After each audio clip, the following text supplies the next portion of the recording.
All right, hey y'all. So today we're going to start another one of our gas laws, so new formula. So actually this one is the most practical and realistic of the four. And pay attention to that part here for, I believe that's also in your practice as to like why it's the most practical and realistic. Well, it's because it involves the three variables that we've learned about. So pressure, volume, and temperature, because honestly guys, in real life, all of them are bound to be changed, right? So this formula is the most realistic because of that. So I'm just going to go straight into, we all know what it stands for. We all know the units. So we're going to go straight into the example for today and what you're doing on your practice. So on your practice, again, you're doing the same thing as yesterday of labeling. So like say this was number 1 from your slides or whatever, you're going to label the slide number and then put known formula answer. If you want to do the little chart here, you can do so just to kind of follow along with what I expect of you guys. So this one says helium balloon at 35 degrees Celsius and a volume of 400 milliliters with a pressure of 0.9 atmospheres is taken outside on a cold day. What would be its new volume in milliliters if the temperature outside were 0 degrees Celsius and it had a pressure of 740 millimeters of Hg? Whoa, a lot of information, right? So again, this one's going to feel like the longest of all the laws. However, it's still really easy. So the first thing that I want you to keep in mind, and I'll go ahead and make a note of it up here as well, is that, and we wrote this down in our notes in, I believe, Boyle's Law notes. You have it there. So if you need any more of like these units, look at those notes from Boyle's Law. So keep in mind that 1 atmosphere equals 760 millimeters of Hg. So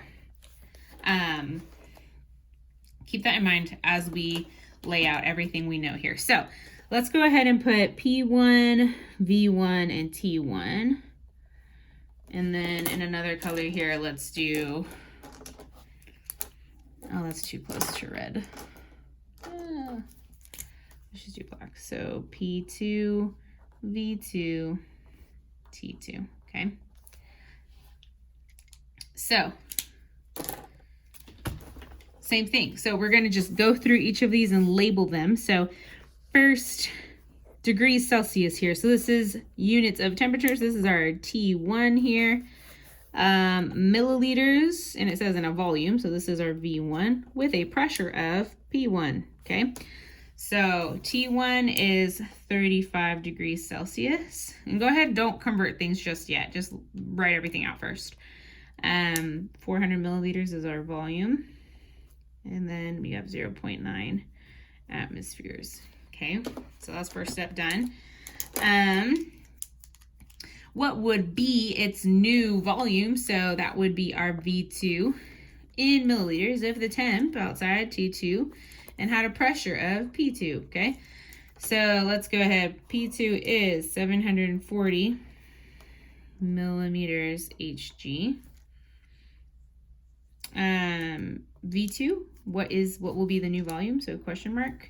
T2 is 0.00 degrees Celsius. Let's be extra with all the extra zeros. Okay, so the first thing, there's a few things here that we have to keep in mind.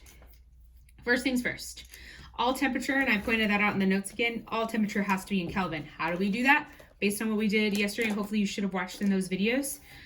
You add a special number, you add 273. So I'll put a little note here, you add 273. So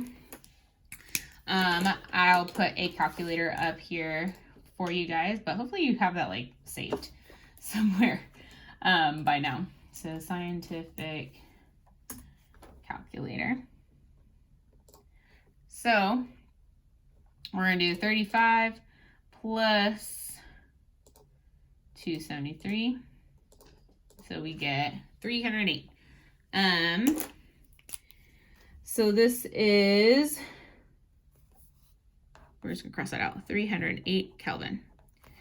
And then obviously this would be 273 Kelvin, okay? So first step, make sure your temperatures are in Kelvin.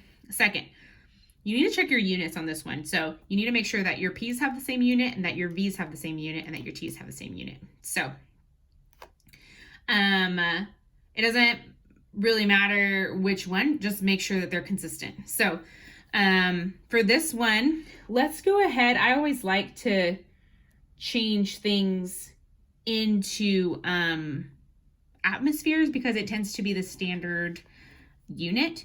So again, if I know that in one atmosphere there are 760 millimeters of Hg, let's just do a little side dimensional analysis here. So I know that if I have 740 millimeters of Hg, put that over 1 in one parenthesis. This is how we convert units. So I know that there are 760 millimeters of Hg in one atmosphere. So if this is how you can remember, like, do I divide, do I multiply? Set it up like this so that way you can be like, oh, 740 times 1, 740 divided by 760. So let's divide 740 by 760 in your calculators to make sure that our units are the same. 740 by 760, and we get 0.97. So this now becomes 0.97 atmospheres.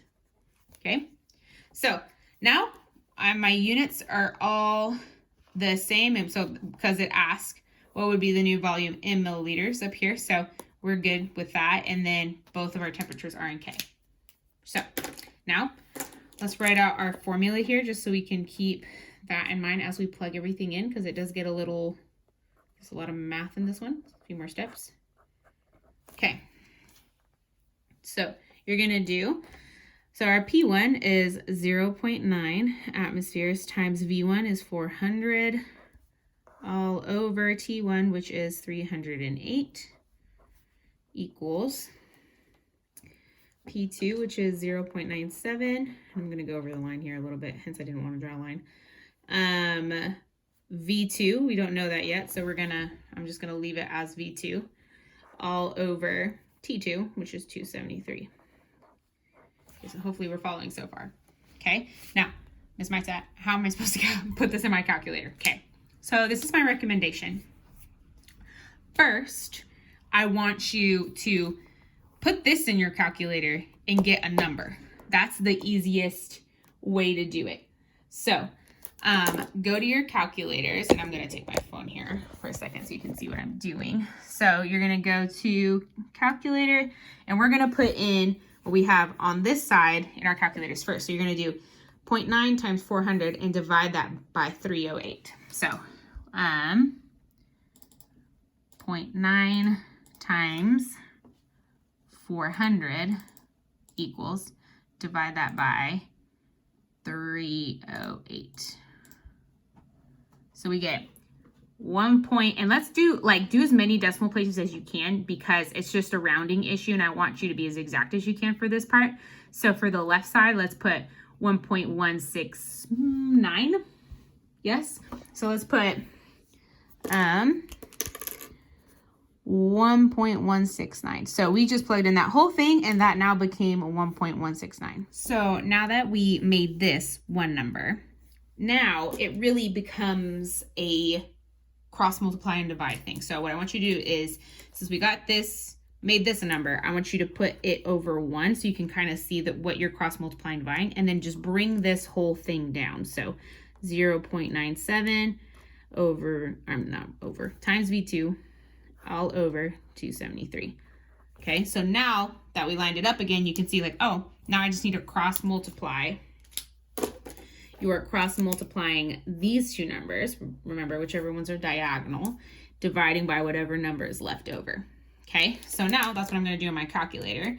When I do that, and remember guys, multiply these two, press enter first or equals first, then divide by 0.97. Okay, that way you don't get any like PEMDAS mistakes in the calculator. So with that, we get V2, which is 329 milliliters.